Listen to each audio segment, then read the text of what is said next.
स्वर्गत श्रीयुक्त अनंत दासंकर अवर्तमान ईश्वर निकट प्रार्थना करुछि आत्मा शांति रे ईश्वर पाखरे सहावस्थान करू। निश्चित भाव में दीर्घ वर्ष धरी राजनीति क्षेत्र में से जड़े विशिष्ट राजनेता हिसाब से कर्तव्य कर्म संपादन करछंती। जड़े प्रशासक हिसाब से दक्षता अर्जन करथिले एवं ओडिशा विकास क्षेत्र में योगदान निश्चित भाव में अवर्णनीय। मु आज विधानसभा परिसर रे मरशरीर माल्यार्पण करने पूर्वक ईश्वर पाखे कामना कर। निश्चित भाव में आज आम विजु जनता दल तरफ गोटे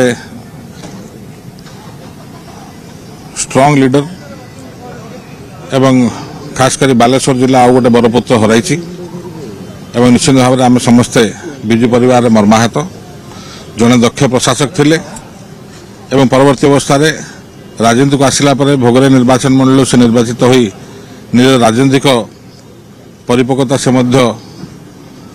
प्रमाण करथिले एवं बालेश्वर जिलार उन्नयनमूलक कार्यक्रम हो बा विजु जनता दल सांगठनिक कार्यक्रम हो बा विधानसभा उक्ति हो निश्चित भाव में सबुदिन स्मरण रहिबो। से विधानसभा जो कहते मंत्री भी थे ओडिशा अपूर्णीय कीर्ति है।